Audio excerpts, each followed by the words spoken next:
Vamos ver o som, muito bem. Parece que sim, parece que sim. Muito bem.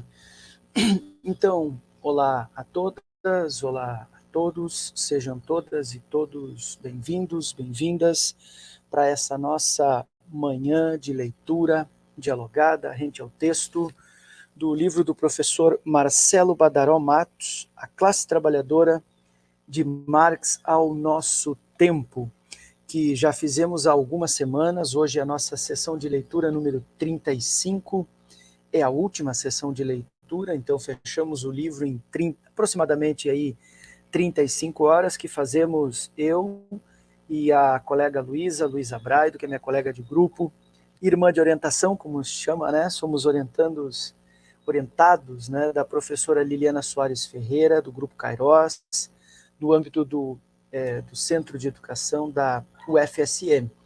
Então, nessas 35 semanas aí, nós tocamos a leitura inteira do livro, importante livro, sobre a história social do trabalho, do professor Marcelo Badaró Matos. Eu vou tentar mais adiante uma conversa com o professor Marcelo para, enfim, no tom, né, de um fechamento da leitura, mas isso fica para um segundo momento. Por agora, né, caminhamos então para o nosso fechamento. Bom dia, Luísa. Bom dia. Aqui. Então, na última leitura,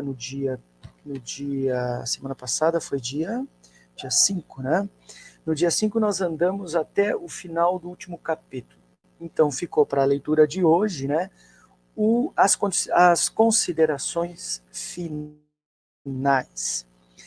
Antes de ir propriamente para a leitura, deixa eu compartilhar aqui, a Elvira entrou mais cedo no vídeo e deixou o comentário. Bom dia. Professor, talvez a pergunta esteja fora do assunto, mas algum vídeo seu sobre teoria do valor é fora e não é fora, né? Porque teoria do valor é o centro, o cerne da teoria social de Marx, né? E a análise do Badaró é uma análise da história social do trabalho do ponto de vista do materialismo histórico, né? Então, eu coloquei então para Elvira a resposta, e já serve também de indicação para outros camaradas que se interessarem. Eu discuto a teoria do valor, não só tangencio a ideia da teoria do valor, a partir de um texto da professora Sofia Manzano, que é Economia Política para Trabalhadores. É uma bela edição, tem as orelhas do livro do professor Ricardo Antunes e a contracapa comentada pelo Jorge Grespan, da USP, né? Então, ali você vai encontrar alguma referência a respeito desse tema, a respeito desse assunto. Coloque ali Teoria do Valor, Sofia Manzano, que você vai encontrar. Eu coloquei aqui o link, mas claro que nos comentários do vídeo não fica... quem estiver vendo não vai adiantar muito, mas você vai achar por aí, tá bom? Deixa eu voltar então aqui para o nosso banner. Assim. Aqui está lento o meu software. Vamos ver se... Mas o som está bem, Luísa? Não está entrecortando? Não, o som tá bom, só a imagem tá cortando. Perfeito, então vamos adiante. A imagem aqui não é o mais importante mesmo é o conteúdo do livro, digamos assim. Então vamos lá. Eu começo, Luísa, e aí depois vamos revezando hoje um parágrafo e outro, bem dinâmico. Eu leio um, tu lê outro. Leio um, pode ser? Beleza. Vamos lá. Então vamos para as considerações finais, lembrando a todas e todos, Marcelo Badaró Matos, Classe Trabalhadora de Marx a Nosso Tempo. Então, ele começa dando um apanhado, um arrazoado do livro e diz assim: a tese defendida nesse livro é simples. A classe trabalhadora, também chamada de proletariado, tal como aparece na obra de Karl Marx, continua tendo validade como categoria analítica para o entendimento da vida social sob o capitalismo. Chama atenção para a categoria analítica. Categoria significa que não está abstraída na forma de um conceito, mas é uma materialidade. É uma coisa que existe no mundo. A classe trabalhadora existe. Ela tem composição orgânica, ela é feita por gente de carne e osso. E, portanto, você pode olhar, conferir, verificar isso empiricamente no mundo, abstrair para dentro do intelecto, né? E, a partir disso, analisar o mundo, a partir dessa categoria analítica extraída da realidade. O caminho da exposição, ou seja, como ele expôs a textualidade do livro, para defender tal tese, teve por ponto de partida as reflexões do próprio Marx, sintetizadas na primeira parte do livro. Hoje temos os quero-queros aqui não sei se tu ouviu, Luiz, os quero-queros. Ouvi. Eu estou aqui na varanda dos fundos, ó. Hoje está rural a nossa leitura, né? Eu estou aqui na varanda dos fundos de casa, tem um pátio grande, eu sempre conto, e hoje os quero-queros estão bem loucos, está um dia após dia de chuva, está bastante molhada a grama, e eles estão ali comendo bichinho, minhoca, sei lá o que eles comem. Então essa é a tese, né? O caminho para defender foi o ponto de partida do próprio Marx, sintetizada na primeira parte do livro, estão nas primeiras leituras, tá bom? Um parágrafo para ti, Luísa, pode ser? Vamos. Teses simples, entretanto, possuem sua complexidade. A classe trabalhadora não foi inventada num gabinete de estudos filosóficos, mas sim, desde as primeiras décadas do século XIX, passou por um processo de formação, como uma realidade histórica concreta, uma relação social que existia quando Marx e Engels, com ela, se encontraram e se identificaram. E como a totalidade da realidade concreta, a classe trabalhadora também é uma síntese de múltiplas determinações. Importante esse final de parágrafo, né? É uma síntese de múltiplas determinações. E o que é para Marx uma síntese de múltiplas determinações? O concreto. A primeira página do anexo, o método da contribuição à crítica de economia política, lá de 59 do Marx. O concreto é concreto porque ele sintetiza tudo que o fazer o que é. O concreto é concreto porque é a síntese de múltiplas determinações. É isso que o Badaró está dizendo aqui. O ponto de partida para compreendê-la são as determinações materiais, ou seja, tudo que a faz ser o que é, que dispõe os homens e mulheres em distintas posições nas relações de produção, opondo os proprietários dos meios de produção ao amplo conjunto de despossuídos, os que não têm, despossuem os meios de produção. Expropriados, aqueles que tinham os meios de produção e foram expropriados, lhe foram tomados. É o processo que a Europa viveu chamado enclosure, cercou-se os campos e expropriaram-se os meios de produção da raça camponesa, digamos assim, do grande grupo populacional camponês. O Nordeste brasileiro sofreu isso, os quilombolas são um exemplo empírico dessa desapropriação, como é que o Badaró chamou aqui? Ele chamou de expropriados, de expropriação. O sul do Brasil fez isso no fim do 19, né? Enfim, expropriados de qualquer meio próprio para reproduzir a vida, num mundo regido pela lógica das mercadorias. Mercadorias é a primeira frase do livro 1 do Capital. Resta-lhes ao proletariado, aos expropriados, né, a força de trabalho, ou seja, o seu cérebro, os seus nervos, os seus músculos, o seu empenho, o seu suor, o seu sangue. Eu não tenho nada, então eu tenho o meu ânimo, a ânima, né? Eu tenho a minha força, a minha pulsão que me move no mundo. A isso Marx deu o nome de força de trabalho. Então, se eu não nasço dono de meios de produção, eu só tenho a minha força de trabalho.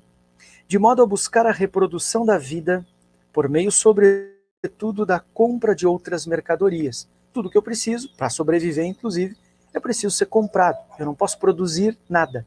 O cara que mora lá no 10º andar de um prédio, ele não tem nem como plantar um pé de laranja, não tem como plantar uma batata, não tem como criar um frango para colher o ovo, carne, não tem como ter uma vaca de leite. É isso, em síntese é isso, né?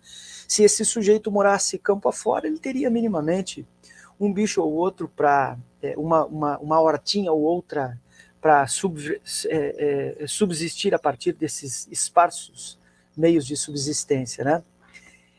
Então, resta-lhes a força de trabalho, também mercadorizada, a ser trocada quase sempre por alguma forma de salário, de modo a buscar a reprodução da vida por meio, sobretudo, da compra de outras mercadorias. Eu já tinha lido. Agora uma frase forte do parágrafo. A classe trabalhadora, porém, não é definida apenas pela posição em relação aos meios de produção. Vejam, não só a posição que eu ocupo nas relações de produção de determinado modo de produção, pois também define a si mesma na medida em que se desenvolve, na medida em que desenvolve uma consciência de classe. Então não basta eu ser uma classe social, eu ser proletário, eu ser trabalhador, eu na empresa não ser o chefe, nem o CEO, mas ser empregado, contínuo, almoxarife, alguma coisa eu vou ser na empresa. Mas não basta eu ser aquilo na empresa, é preciso que eu também tenha consciência de que eu sou aquilo da empresa, de que, embora a empresa me diga que eu tenha que vestir a camiseta da empresa, e que se eu trabalhar e me esforçar, no final do ano, o dono da empresa vai comprar uma Hilux zero e eu vou comprar uma Honda Bis usada, eu tenho que ter consciência de que eu sou um expropriado, eu sou um trabalhador, eu sou explorado. Essa é a consciência. Consciência de classe, e apresenta um potencial de atuação como sujeito de transformação social. Então eu sou expropriado, tomo consciência de que eu sofro expropriação e, portanto, eu passo a agir no mundo a fim de transformar essa realidade que me torna um sujeito, né, assujeitado dessa relação. Marx se identificou com ela, embora ele não fosse exatamente um proletário do ponto de vista industrial. Marx só foi conhecer o proletariado industrial quando chegou na França, em Paris, num crescente proletariado urbano, ali exilado, fugindo, claro, né, de Colônia e também de Trier, de Colônia, de Bonn, da Alemanha. Ele chega na França e se topa com um grande proletariado. Então o Marx é um cara que tomou consciência de classe, digamos, eu que estou dizendo essa palavra, por adesão. Ele conviveu com essas pessoas, é a famosa carta que ele escreve para Feuerbach, e diz assim, o senhor, ele chamava o Feuerbach de senhor. O Feuerbach já era um autor famoso, né? Tinha 12, 13 anos mais que Marx, o Marx tinha 20 e pouco, o Feuerbach 30 e pouco. E ele se topa com aquele proletariado e diz assim para o Feuerbach numa carta, o senhor tem que ver essas pessoas, exauridos de um dia de trabalho, vão lá discutir, vão lá militar, vão lá tomar consciência e fazer leitura. O Marx está surpreso com o proletariado e com a consciência que esse proletariado urbano está tomando. Isso é logo que ele chega em Paris, ali, fins de 43, início de 44, durante todo 1844. Então se identificou com ela, e aí a carta Feuerbach exprime isso, né? Porque encontrou organizações proletárias e projetos políticos de superação do capitalismo em suas andanças de sua terra natal, Trier, depois Colônia, Alemanha, o Badaró se refere aqui. E ainda não plenamente unificada, a Alemanha era um conjunto de 40 republiquetas espalhadas, era a Prússia, por isso Marx dizia no início que era um prussiano, né? Alemanha, aos exílios na França, depois ele vai para Bruxelas, na Bélgica, e na Inglaterra, onde se exila a partir do fim de 49, nos anos 1840. Aí a Luísa vai seguir. Peraí, tem um comentário, vamos ver. O Ceia, chegou o Ceia, o homem que estava no paraíso. Salve, bom dia, ouvindo a aula. Obrigado, Ceia, muito obrigado. Valeu. Pode seguir, Luísa, um parágrafo para você. Vamos lá. Tendo em vista as diferentes dimensões da categoria classe trabalhadora, tais como apareceram nos textos de Marx e em alguns de seus melhores intérpretes, que aqui foram recuperadas de forma muito sintética, este livro apresentou também o teste de sua validade, realizado com base em 3 questões centrais.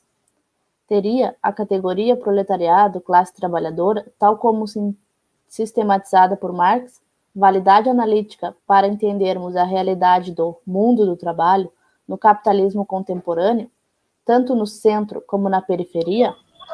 São 3 perguntas, né, Luiz? Essa é a primeira. Teria a classe validade analítica? Ele demonstra densamente no livro que sim, e eu concordo. Não sei você, Luísa, mas para mim ficou extensamente demonstrado a importância, a centralidade. Se eu não partir do ponto de vista de que a classe trabalhadora ainda é o centro nevrálgico da reprodução, da sociabilidade do capital, então para o mundo que eu quero descer. Eu concordo com o Badaró. Tem centralidade analítica. 2, então, Luísa, por favor. Estariam certos os que afirmaram que tal categoria não tem potencial explicativo para dar conta das transformações correntes neste mundo do trabalho contemporâneo, ou aqueles que definem o proletariado como um ator coletivo inerentemente conformado à lógica do capital? Aí a resposta é o contrário, a resposta é não. E aí na segunda parte do livro ele faz a crítica ao Klaus Hoff, aqueles, como é o nome? Deixa eu me lembrar, eu cheguei a anotar eles em separado. Enfim, aqueles que argumentavam sobre o fim do trabalho, chegaram a escrever aquele manifesto nos anos 80 sobre o fim, o grupo Crises na Europa, né? O Jürgen Habermas, Klaus Hoff, quem mais? São 4 os ícones, eu não lembro Acho que agora de tinha o cabeça. Postone também, não? Moisés Postone, exatamente, muitos desses diziam que o trabalho tinha perdido a centralidade no mundo. E hoje a gente vê que não. O trabalho ele mudou de lugar, ele realmente se ressemantizou, ficou, como diz o Ricardo Antunes, polimórfico, ou seja, ele tem muitas formas, mas ele ainda é o centro da reprodução do capital. Tanto é que o capital nunca prescinde do trabalho. Ele não dispensa o trabalho é central. Sem trabalho não há criação de valor, foi a pergunta da Elvira ali no início da live. Então, se a primeira proposta do livro, a resposta é sim, é categoria analítica central. A segunda, a ideia do fim do trabalho, não confere. Ele está no centro ainda, né? Isso a gente vê agora, num contexto, o Badaró escreve isso aqui em 2018, veio a pandemia, e a pandemia demonstrou que se parar, então para o capital, e aí a roda despenca, né? Então vamos a outra, a terceira. A última. Uhum. Isso. E nas análises históricas sobre a formação e o desenvolvimento histórico do capitalismo, tanto no norte como no sul global, a categoria classe trabalhadora mantém seu potencial analítico? As respostas aqui apresentadas, a primeira e a última pergunta, foram afirmativas, assim como foi negativa a resposta da segunda questão. Olha aí que maravilha, Luísa, gabaritamos o teste aqui do final. A Sossô, bom dia, Sossô. Chegou também o Ravel, o homem que domina a bola, sabe fazer embaixadinha. Muito obrigado, bom dia a todas, bom dia a todos os camaradas. Sigo eu um parágrafozinho. Por se tratar de um trabalho de síntese, ele não é um livro grosso, né? É um livrinho fininho, ó, como vocês podem ver, ó, um livrinho fininho, não é um livro denso, grossão, né? Por se tratar de um trabalho de síntese a partir de reflexões anteriormente desenvolvidas, e não de uma pesquisa empírica específica, é uma grande revisão bibliográfica, em verdade, né? Essas perguntas e respostas estruturam o plano da exposição na segunda metade do livro.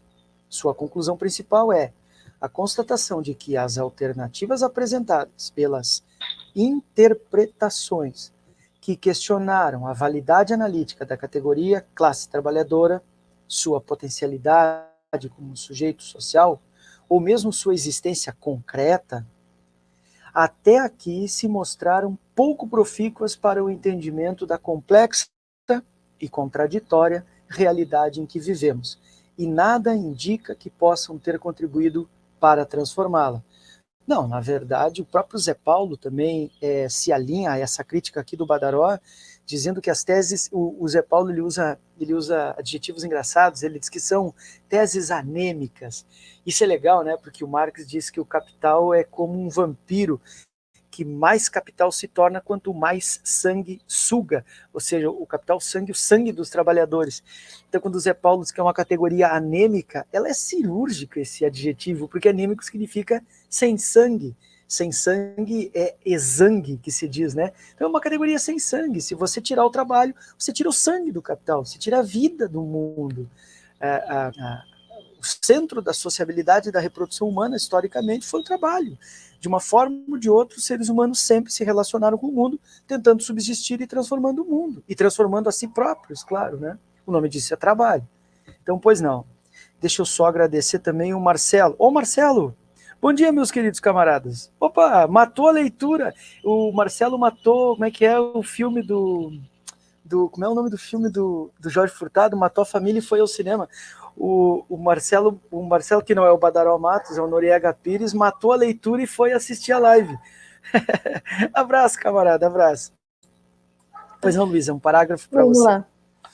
Talvez tais críticas tenham projetado em Marx e em sua discussão sobre o proletariado simplificações e determinismos que se fizeram ao longo do século XX, muitas vezes apelando a seu nome, desconhecendo ou propositadamente desprezando aquilo que efetivamente foi escrito pelo revolucionário alemão. O irônico é que, sob a justificativa de superarem as leituras deterministas e simplificadoras, produziram outros determinismos e simplificações que constatam profundamente com a que contrastam profundamente com a complexidade do tratamento analítico e político que a classe trabalhadora teve na obra de Marx. Muito bem. Eu sublinhei, sob a justificativa de superarem leituras deterministas e simplificadoras, foram elas próprias leituras simplificadoras, né? Normalmente a gente tem que tomar cuidado quando uma pessoa vem cheia de defesas, né? Desqualificando, pode ser que justamente ela própria seja portadora dessa desqualificação. Vou eu então, Luiz Anum. Marx não produziu uma teoria da estratificação social. E o próprio manuscrito que falava classes sociais está preservado na Holanda, né? E o manuscrito sobre classes sociais só tem o título. É uma folha amarelada do tempo que diz classes sociais. E está em branco. É um manuscrito em branco, absolutamente não manuscrito, né? Só tem um título, é isso que eu quero dizer. Então ele não fez uma teoria sobre estratificação social, sobre classe social. Por isso não forneceu parâmetros econométricos para a delimitação de classes, por isso se discute tanto, por isso também está tão aberta sempre a discussão. Até porque não reduziu a classe a um fenômeno econômico. Aliás, a economia em Marx é um contexto muito amplo, né? A economia de Marx não tem a ver com a economia contemporânea tal como a gente conhece. Tampouco alimentou uma fé fetichista numa sociedade do trabalho ou da classe trabalhadora. Não se iludiu com bobagens, pois apostou na potencialidade histórico-transformadora dessa classe. Não interessava muito estudá-la teoricamente, abstratamente, mas apontar o potencial que ela tinha de transformar o mundo, a realidade do mundo. Justamente porque compreendeu que a sua luta pela emancipação, categoria que ele desenvolve no prefácio, no prefácio da contribuição, emancipação, categoria que ele desenvolve na introdução à crítica da filosofia do direito de Hegel. Categoria da emancipação é onde aparece pela primeira vez o proletariado, que é o sujeito histórico que emancipa toda a sociedade, porque é sobre ele que toda a sociedade se sustenta, né? Ele, quando se levanta tudo que tem depositado sobre ele. Uma questão até lógica, eu diria. Então, pela emancipação, só poderia ser bem-sucedida caso resultasse da emancipação de todo o gênero humano da lógica do trabalho abstrato, explorado, alienado. Não apresentou definições homogeneizantes ou estáticas, pois preferiu a um processo histórico dinâmico que engendrou um conjunto de relações sociais. Nenhum determinismo, né? Só uma leitura má dirigida de Marx em contra-determinismo. Por causa da categoria, né? Em alemão, eu sei pouco, eu sei de cor algumas palavras em alemão, uma delas é o Bestimmung, que em alemão é determinação. Só que a determinação em Marx não significa a mesma coisa que a determinação na filosofia, do determinismo. Não, determinação significa apontar as causalidades sócio-históricas de por que as coisas estão acontecendo naquele momento, foram determinadas assim. Deu margem a essa discussão. Mas isso foge ao debate. Tá? Antes de devolver para a Luísa, que vai ler o próximo, diz: acho que a orientação marxista confundiu tudo sobre o valor e preço no post que fez, disse que valor e preço são a mesma coisa. Não, isso é um absurdo.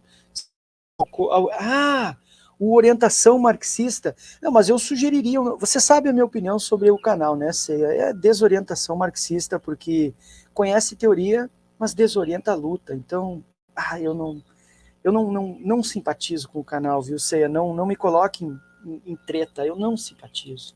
De fato, não simpatizo. E a Valnice chega, dá bom dia, mas capaz que ele confundiu uma coisa com... Cara, isso aí é como... Nossa, é de uma simples... Isso é regra básica. Qualquer aulinha de leitura do Capital a gente aprende, cara. Por favor, não acredito que ele tenha confundido. Sei, eu vou te dizer, não acredito. Ele conhece o livro, cara, ele conhece. O problema dele é que ele é filiado no PSTU, e no PSTU não tem como tu conservar um cérebro, entendeu? Agora, ele conhece o livro, bicho, não tem. Bom, valor pode ser medido pelo tempo, sim, é necessário para produzir tempo historicamente determinado. O preço já é definido pela unidade monetária. Sim, preço é definido pela unidade monetária e por outras circunstâncias que os marginalistas, depois de Marx, foram trabalhar. Para Marx, o preço é a expressão monetária do valor. Aí é diferente. Aí os marginalistas, a escola austríaca, é que trabalharam isso. O cara endoidou, está defendendo o mercado. Deve ser ANCAP enrustido. Não me bota em treta, por favor. Como se fosse o trabalhador, desde o preço do produto, o cara endoidou. Só pode. Não acredito. Eu não acredito ser que tenha feito uma confusão dessa. Depois vê lá, professor. Não vou ver. Eu não tenho estômago para assistir. Eu não consigo. Não foi vídeo, foi post. Nossa, pior ainda. Então eu vou dar uma olhada. No YouTube mesmo. Tá, vou olhar. Prometo que eu olho. Mas não me meta em treta, hein? Eu sei que é me botar em treta. Depois eu vou ter que fazer react para debater com os caras. Aí não vai dar. Luísa, tu entra em treta por ti mesmo, né? Tu não quer que os outros te coloquem, mas tu se coloca nas tretas. Faz parte. Vamos lá, voltando à leitura, então. Isso não significa dizer que a reflexão de Marx sobre a classe trabalhadora esgota nossos problemas analíticos e ou políticos. Pelo contrário, se a classe só pode ser entendida como processo histórico e relação social, os quase 2 séculos que se separam de seus primeiros encontros com a classe trabalhadora nos colocam diante da obrigação de confrontar permanentemente tais reflexões com o quadro do capitalismo contemporâneo. Destravei. O Marcelo também concorda, o Marcelo Noriega. Essa orientação trabalha com uma distorção de conceitos bem complicada. Pois eu tinha para mim que ele conhecia bem o texto, entendeu? Inclusive as explicações são boas. Eu não gosto do posicionamento político dele, né? Mas o pouco que eu assistia, o canal dele é bem novo. Eu assistia no início, depois quando ele começou a fazer react para caçar like, aí eu antipatizei. Eu não gosto de gente caçar like, sabe? E aí, quando começou a fazer react para caçar like, se escorar em youtuber famosinho, aí eu parei de assistir. Então, a minha implicância é política. Mas eu tinha para mim, Marcelo, que ele conhecia bem, mas me enganei. Tudo bem, mas é uma treta, bota forte nisso. Eu não quero me meter com essa gente, me inclua fora dessa, por favor. Né? Lá em cima, na 147, Marx não se saiu mal nesse confronto. Desde que reconheçamos que o proletariado, que buscou compreender e em cujas lutas e organizações procurou atuar, Marx fez isso desde que chegou em Paris, depois Bruxelas, depois em Londres e em 64, quando funda a primeira internacional junto com Friedrich Engels. Então, organizações, procurou atuar, foi por ele percebido como heterogêneo, ou seja, nunca pensou como um amálgama indistinto, indeterminado, não, atravessado por diversas contradições. Isso Marx sempre entendeu, né? Durante o longo processo de pesquisa, Marx começa a pesquisar economia política quando ele recebe aquele esboço do Engels, esboço de uma crítica para a economia política, que depois no Capital ele diz o genial esboço de Engels. Isso foi provavelmente entre fevereiro e março de 44. Então ele pesquisa de 44 até 67. O livro 1 do Capital, portanto, é resultado de 23 anos de pesquisa de Marx. Só para a gente... O projeto de doutorado dele levou 23 anos, é isso que a gente está sugerindo aqui, né? Então, durante o longo processo de pesquisa e redação de O Capital, Marx teve a oportunidade de estudar e discutir as divisões internas entre os trabalhadores, e o fez empiricamente na Inglaterra, né? Algumas eram diretamente derivadas da complexidade da grande indústria, e a Inglaterra, a ilha britânica, era o lugar onde a grande indústria mais se transformava, onde tinha começado a Revolução Industrial, primeiro, que em todos os outros lugares, e depois espraiou para a Bélgica, a França, Estados Unidos da América do Norte. Então, mas ali no coração ele viu, né, ele viu a coisa ebulindo, e teve, claro, ao seu lado um interlocutor assim, primordial, que foi Frederick Engels, que era filho de um industrial que tinha trabalhado em Manchester, chamada na época de Algodonópolis, a cidade do algodão, algodão que vinha dos Estados Unidos, que vinha da Índia, né? E ali o céu, a descrição que o Engels faz no Classe Trabalhadora, a situação da classe trabalhadora, é sensacional, né? Quando o Engels diz que o céu é preto da fumaça das chaminés e o chão, as sarjetas, as ruas são azul do anil do tingimento e destingimento do algodão, né?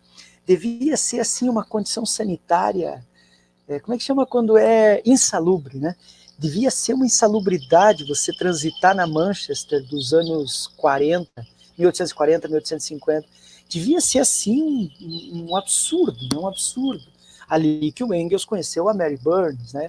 Filha de irlandeses emigrados, mulher irlandesa. Irlandês serviu ao inglês durante 200 anos.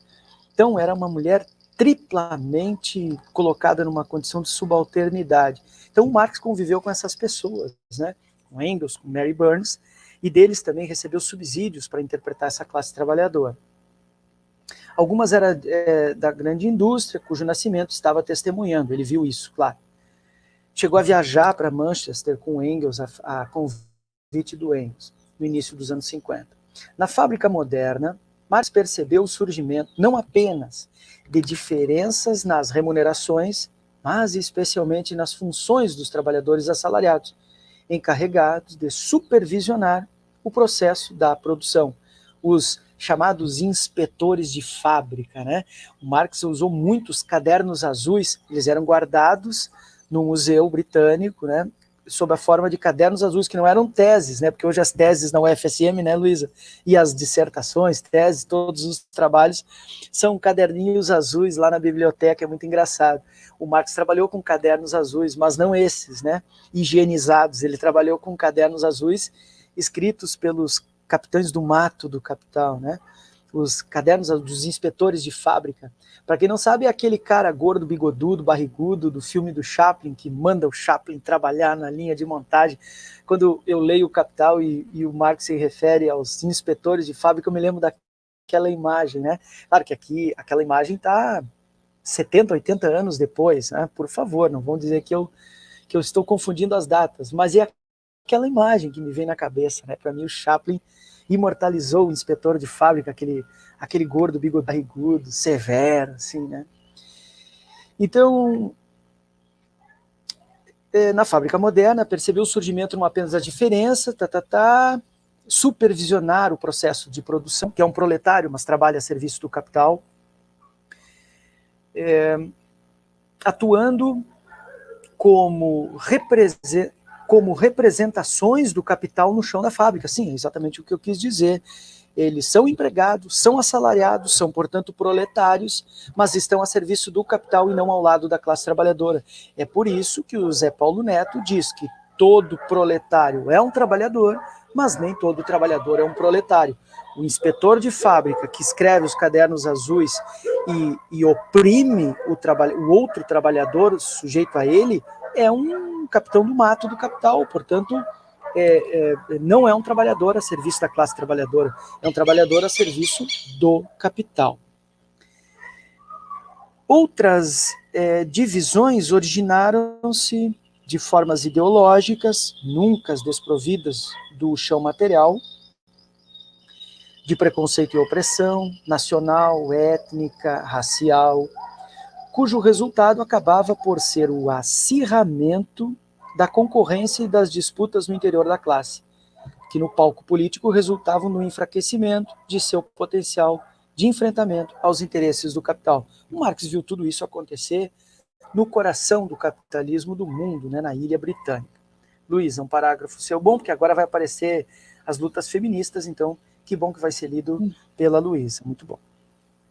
No caso de outros aspectos da heterogeneidade do proletariado e outras clivagens internas que ideologicamente se ancoram em e produzem, mas transformando, formas de opressão pré-existentes ao capitalismo, como a opressão de gênero, e da permanência da família patriarcal, sua análise específica pode ter captado apenas algumas características.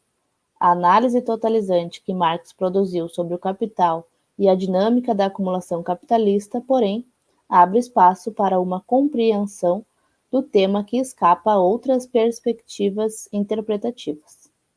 Assim, Marx e Engels denunciaram em várias obras a opressão da mulher no interior da família patriarcal, e em O Capital, o primeiro expôs o drama do trabalho industrial feminino, aquela que poderia ter sido sua principal contribuição para o entendimento da unidade entre essa forma de opressão e a acumulação capitalista.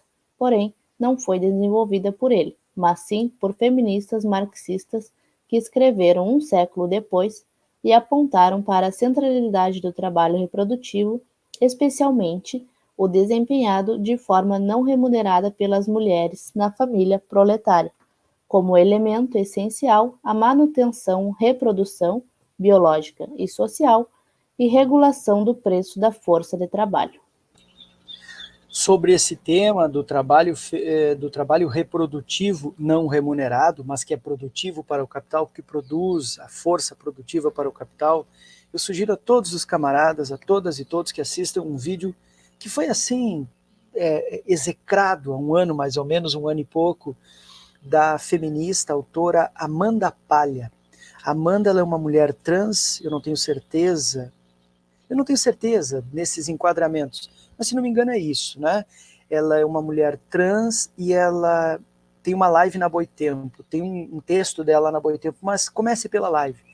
E a Boitempo não tirou do ar, inclusive a live foi recortada e espalhada nos grupos de direita, aí, dessa direita histérica, e enfim, usaram e abusaram do que a Amanda Palha disse na live, mas assistam, blog não, é canal da Boitempo, da editora Boitempo, Amanda Palha, o nome dela. É uma autora sensacional e ela fala sobre trabalho reprodutivo não pago. Para mim, é a melhor análise de uma mulher transfeminista e tudo mais. Assistam, vale a pena gastar um tempinho com a live ali da Amanda Palha. Um parágrafo para mim.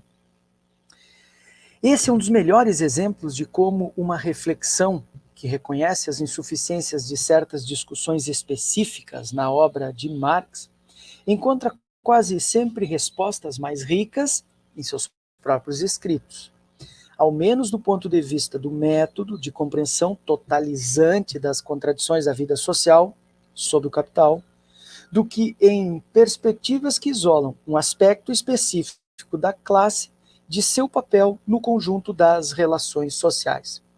Reconhecer a heterogeneidade, a diversidade e a dinâmica história do sujeito coletivo classe trabalhadora, sem perder de vista sua existência comunidade relacional, é um desafio para o qual acredito que estejamos mais bem acompanhados com Marx. Cara, que parágrafozinho bonitinho. Quando eu li, eu não sublinhei nada nesse parágrafo, e ele é um parágrafozinho mais bonitinho. Que parágrafo bonito. Eu vou ler de novo essas últimas linhas. Reconhecer a heterogeneidade, a diversidade, a dinâmica. Ou seja, reconhecer o que tem que ser reconhecido.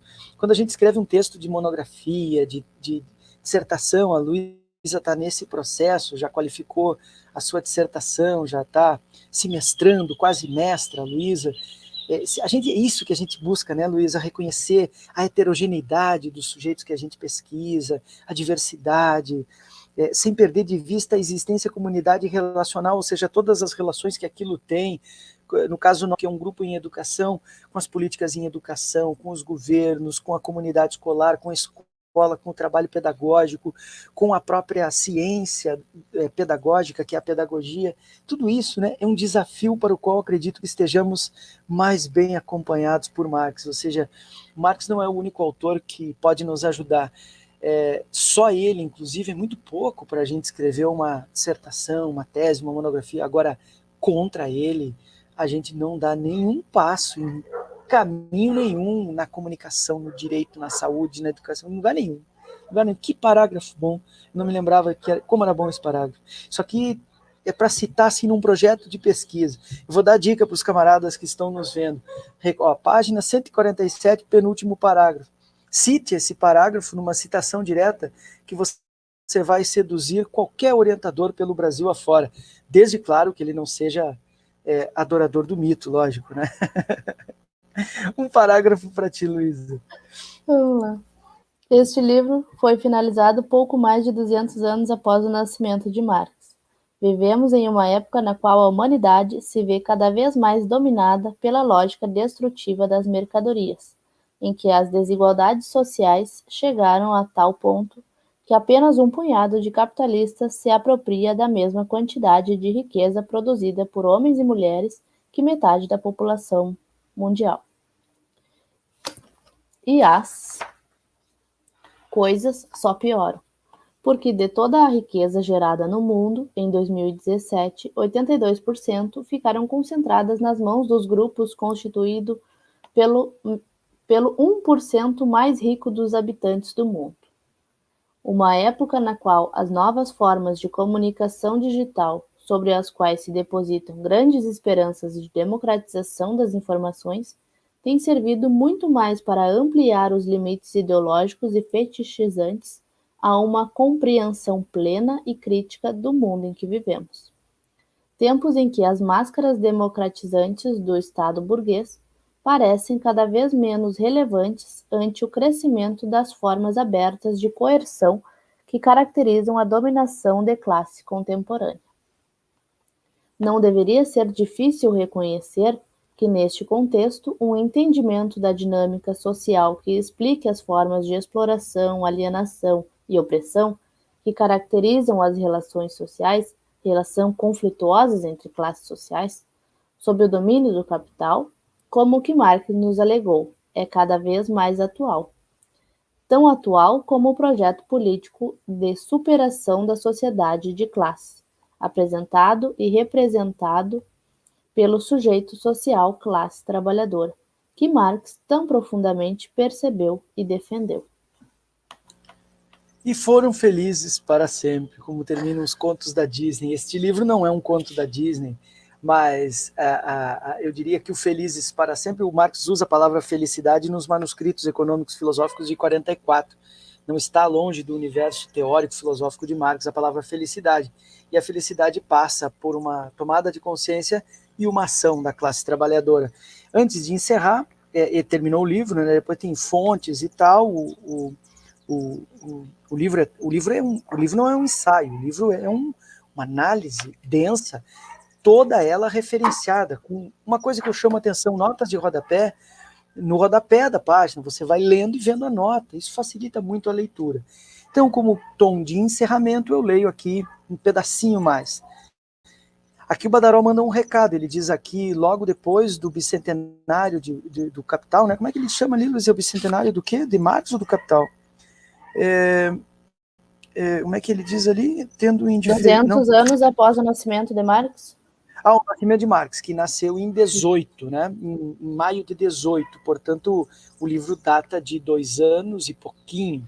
E aí, então, parece que ele prenuncia algo que estava no horizonte, mas claro que ninguém pode dizer o que aconteceu, exatamente a pandemia, né? Mas o adensamento da crise, isso estava no horizonte analítico de qualquer marxista, materialista, né?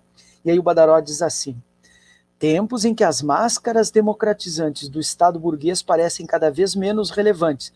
É um Estado burguês sem peias, como dizia a Clara Zetkin, o fatismo é o capital em estado puro, sem máscaras, né? E a gente vê os bailes que depois, por exemplo, da presidência da Câmara, houve uma festa na casa de um empresário réu por corrupção, aliás, no Lago de Brasília, né? Em que foi um baile sem máscaras, né? Então, o Estado burguês cada vez mais tira a máscara. O sujeito que governa o país, ele não usa máscara. Então, parece que o Badaró anunciava o que estava por acontecer. O Estado burguês parece cada vez menos tempos em que as máscaras democratizantes parecem cada vez menos relevantes ante o crescimento das formas abertas de coerção que caracterizam a dominação de classe contemporânea. Está aberta, está sem peias, está às vísceras o domínio do capital sobre o trabalho. Há 2 dias, quem está nos vendo aqui nessa live de encerramento da leitura, dia 12 de fevereiro, às 10h20 da manhã de 2021, né? Saiba que há 2 dias passou a possibilidade do Banco Central sair do controle. Como diz a Maria da Conceição Tavares também, nunca, controle de quem? Ela pergunta pro Merval Pereira, isso há 20 anos, naquele Roda Viva, né? Mas definitivamente ainda havia, pelo menos, um aparente controle do setor público sobre o Banco Central. Então o Estado burguês perde completamente as peias, a maquiagem, né, de um Estado público. A política ultraliberal que hoje governa o Brasil, nesse inicinho de 2021, parece que retirou a máscara, está às vísceras. Cabe à classe trabalhadora tomar consciência disso e partir para o ataque. Esse é o recado que nos fica, então, do Badaró, aqui no finalzinho da leitura. É isso, camaradas? É isso, Luísa? Algum recado? É isso aí, nenhum recado. Então, beleza. Legal, para todos que nos acompanharam, muito obrigado. Se adiante a gente conseguir entrar em contato com o professor Marcelo Badaró, a gente volta para uma mesinha redonda aí para a gente debater sobre o livro, sobre trazer a palavra do autor sobre o livro, tá? Aqui na descrição do vídeo tem uma resenha do livro que eu produzi logo que eu li e publiquei na revista de História da USP. Tem aqui o link para vocês verem, quem quiser ter uma síntese mais imediata do livro antes de fazer a compra, mas a gente sugere a todos e todas que comprem o livro. É belíssima a análise, tá? A gente vai agora nosso grupo Cairós de Estudos e Pesquisas em Educação, Trabalho e Políticas Públicas Educacionais, está em recesso por umas 2 semanas, mas daqui, início de março, a gente estará reunido de novo, e então a gente vai submeter, de repente, a possibilidade de abrir uma nova leitura. Não teve muita adesão do grupo, basicamente no início, alguns integrantes ainda integraram a leitura, depois ficamos eu e a Luísa mais centralmente. A gente vai ver a possibilidade de abrir uma nova leitura, enfim, uma nova dinâmica, mas isso fica para depois, a gente vai decidir isso em grupo, qualquer coisa a gente volta aí. Chamo também a todas e todos a ficarem atentos ao canal do grupo, é a Luísa que cuida disso, né? O canal do grupo Cairós, é porque tem um grupo de dança que é Cairós, não é a gente não dança muito bem, mas tem o grupo Cairós. Se você botar no Google Cairós UFSM, terão vários eventos produzidos pelo grupo, várias falas, vários interações que a gente faz com o trabalho, com colegas, as bancas e tudo mais. Muita coisa está depositada lá no canal do grupo Cairós UFSM. Tá bom, camaradas? É isso, Luísa? Joia, então. Muito obrigado a todas, muito obrigado a todos. Era isso. Fiquem bem. Até uma próxima oportunidade. Valeu!